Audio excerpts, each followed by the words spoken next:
Assalamualaikum warahmatullahi wabarakatuh, sahabat-sahabat sekalian. Kita bertemu lagi di Maritime Corner Podcast untuk mendiskusikan isu kelautan, perikanan, dan kemaritiman yang tengah berkembang untuk mencoba melihat referensi atau opsi-opsi solusi yang bisa didiskusikan atau ditawarkan bersama. Beberapa waktu yang lalu, beberapa sahabat mengontak saya menanyakan komentar terkait inisiatif Kampung Nelayan Modern yang dilakukan oleh Kementerian Kelautan dan Perikanan. Salah satu kampung nelayan modern ini itu diresmikan oleh Bapak Presiden Joko Widodo itu beberapa minggu yang lalu di Desa Samber, Biak, Papua, di mana di dalamnya ada satu intervensi yang terpadu dari Kementerian Kelautan dan Perikanan. Ada armada perikanan, kemudian ada cold storage, ada pool box, kemudian ada koperasi, ada membangun dermaga, kemudian beberapa inisiatif lainnya itu digabungkan di situ termasuk memfasilitasi kapasitas nelayan dan pelaku usaha yang ada di sekitar lokasi tersebut. Sehingga komentar umum saya, awal saya bahwa ini satu inisiatif yang cukup bagus, di mana komitmen untuk mengawal kampung-kampung nelayan ini menjadi satu prioritas penting bagi pemerintah, khususnya yang dikawal oleh Kementerian Kelautan dan Perikanan.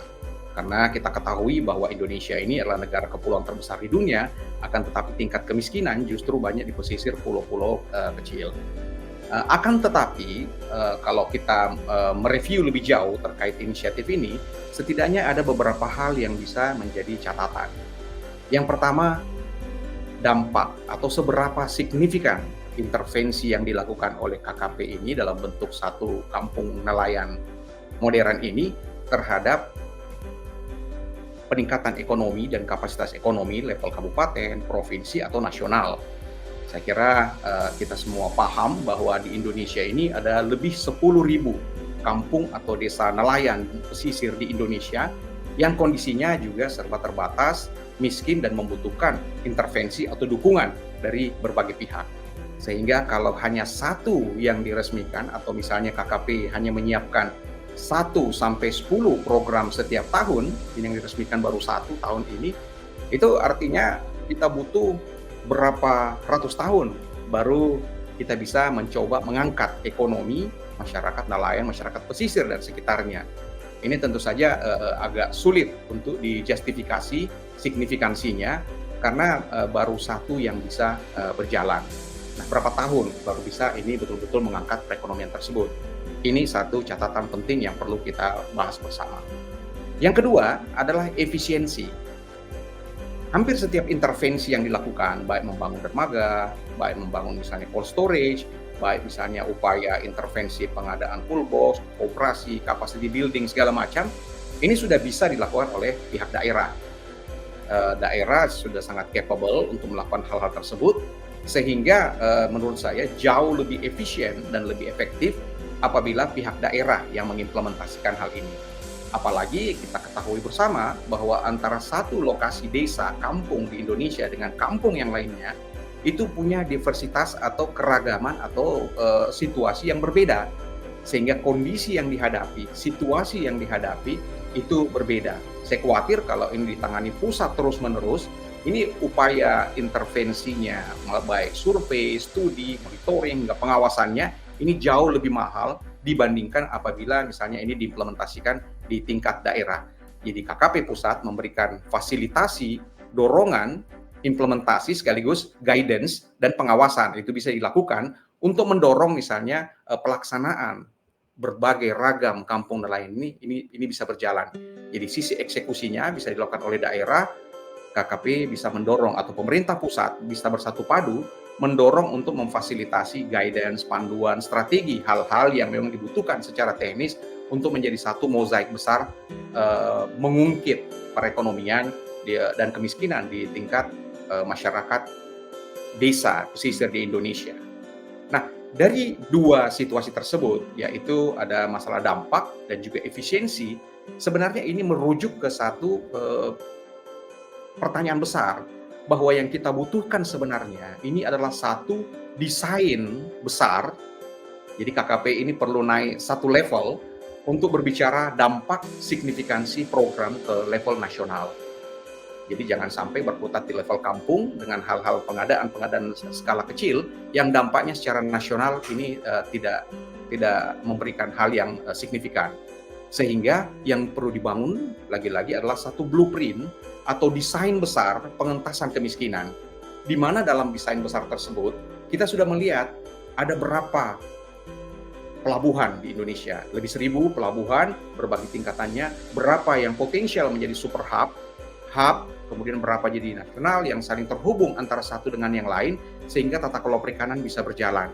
Dari situ kita bisa melihat juga bahwa ada berapa jumlah cold storage, berapa banyak sistem rantai dingin yang sudah kita miliki, sistem transportasi, sistem processing, kapasitas SDM, juga berbagai macam hal tersebut, ini bisa kita map dalam satu desain atau blueprint besar strategi pengentasan kemiskinan di desa-desa atau kampung-kampung pesisir, sehingga kita akan bisa melihat nanti bahwa ada gap besar dari sisi anggaran, gap besar dari sisi SDM, gap besar dari sisi akses ke permodalan, akses ke infrastruktur, akses ke pasar, akses ke armada-armada, akses ke berbagai macam fasilitas yang menunjang untuk tata laksana perekonomian perikanan dan pemberdayaan masyarakat pesisir itu terlihat dalam satu rangkaian blueprint yang tidak saling terhubung. Jadi KKP tidak lagi mengerjakan satu persatu jenis kegiatan, tapi ini merupakan satu cerita besar yang kalau dilakukan, diintervensi, ini memberikan manfaat yang signifikan yang sangat besar. Dalam skenario itu diharapkan juga pemerintah pusat lainnya, kementerian dan lembaga lainnya itu masuk di situ, ada mainstreaming. Jadi ada upaya mainstreaming sehingga bukan hanya KKP yang intervensi di situ, bisa jadi PU, bisa jadi Kementerian Koperasi, bisa jadi Kementerian Menkominfo, bisa jadi kementerian lainnya itu bersatu padu untuk mengawal intervensi, kemudian dikawal juga oleh pemerintah daerah baik provinsi maupun kabupaten. Sehingga misi besar membangun kampung nelayan modern itu betul-betul satu intervensi terpadu dari hulu hingga hilir. Dan ini tidak berhenti di satu titik saja, melainkan satu kolaborasi besar karena gagasan dan desainnya sangat besar. Nah, kalau desain besar ini berhasil dibangun, tentu saja akan ada konsekuensi anggaran. Berapa sebenarnya anggaran yang dibutuhkan oleh KKP untuk mengimplementasikan hal tersebut, dan juga pihak daerah dan pihak lainnya. Nah, dugaan saya anggaran yang dimiliki KKP sekarang itu masih sangat kecil, itu baru sekitar 7 triliun untuk rencana tahun 2024. Bandingkan misalnya dengan Kementerian Pertahanan yang ratusan triliun atau kementerian-kementerian jumbo lainnya. Padahal tupoksi yang ditangani oleh Kementerian Kelautan dan Perikanan ini sangat besar, ini sangat luas. Ada masalah jutaan nelayan, ada masalah ribuan pelabuhan, ada masalah ekosistem, mangrove, pesisir, coral reef dan juga padang lamun, dan bagaimana penanganan pencemaran. Ada juga masalah misalnya terkait pengolahan sumber daya perikanan kelautan. Ada aspek pengawasannya, ada menjaga banyak sekali hal, termasuk SDM-nya. Itu ada banyak sekali hal yang menjadi tanggung jawab Kementerian Kelautan dan Perikanan di negara kepulauan terbesar di dunia ini.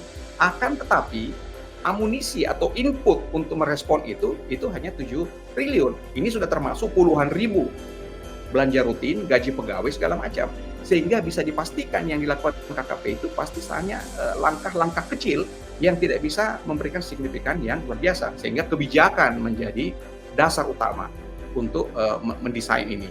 Makanya saya kira formulasi desain besar program pengentasan kemiskinan ini ditambah misalnya dengan justifikasi kolaborasi berbagai pihak, ini KKP perlu mengajukan anggaran kalau setidak-tidaknya 3-5 kali lipat dari yang ada sekarang.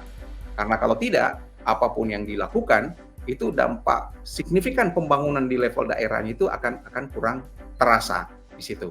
Ini menjadi catatan kita. Karena harapan kita, misalnya nelayan. Nelayan itu adalah pekerjaan yang dangerous, dirty, difficult. Ini seluruh dunia sudah tahu. Tapi bahkan untuk memberikan asuransi kepada seluruh nelayan kita yang jumlah jutaan itu, kita tidak bisa. Kenapa? Anggarannya tidak memadai. Kita melakukan intervensi, misalnya ada ribuan pelabuhan, 1.000 lebih pelabuhan, tapi mayoritas tidak berjalan secara ideal.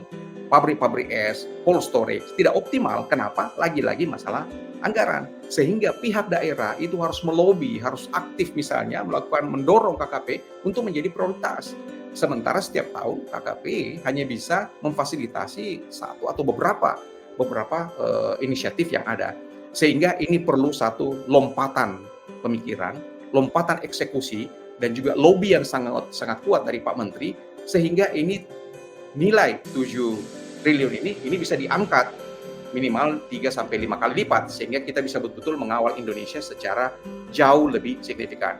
Memang sebelumnya dulu pernah ada Ibu Susi mendorong mengembalikan sebagian anggaran pembelanjaan dari KKP, tapi ini bukan karena Ibu Susi tidak setuju dengan anggaran besar, bukan. Susi malah mengajukan anggaran yang sangat signifikan pada saat itu. Akan tetapi Ibu Susi melihat bahwa saat itu level implementasi, kapasitas implementasi kita ini perlu didorong lebih efisien, efektif saat itu. Dan ini juga sesuai dengan kebutuhan negara sehingga dikembalikan. Sehingga kalau sekarang tata kelola misalnya sudah lebih siap, lebih efektif, lebih optimal, harusnya bisa dibuka ruang untuk sistem anggaran atau optimalisasi mekanisme anggaran yang lebih besar untuk Kementerian Kelautan dan Perikanan.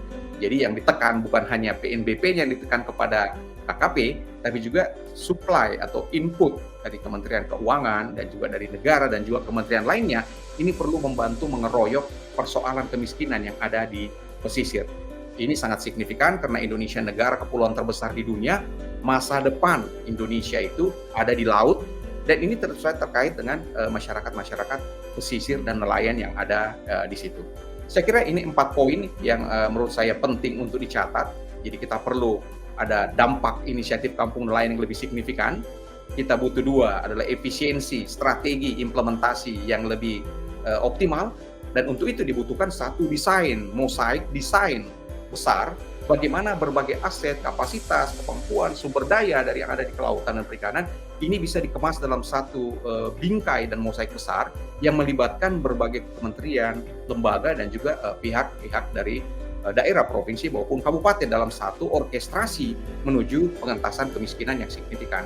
Kemudian yang keempat adalah bagaimana desain besar atau bisnis plan yang besar ini bisa terkait dengan keberpihakan anggaran untuk pesisir, pulau-pulau kecil, nelayan, dan bukan hanya kampung-kampung nelayan tadi, tapi berbagai aspek lainnya yang ada terkait dengan kehidupan masyarakat pesisir, kelautan, dan perikanan. Ini sangat perlu untuk diungkit. Nah, tentu saja ini perlu perjuangan panjang, tapi apabila semua pihak menyadari, punya mindset yang sama, bahwa Indonesia adalah negara maritim, negara kepulauan terbesar di dunia, sudah sepantasnya kita menengok ke laut dan tidak membelakangi laut. Saya kira ini yang disampaikan. Salam kelautan, kawal ketat, Indonesia negara maritim. Kita jumpa lagi.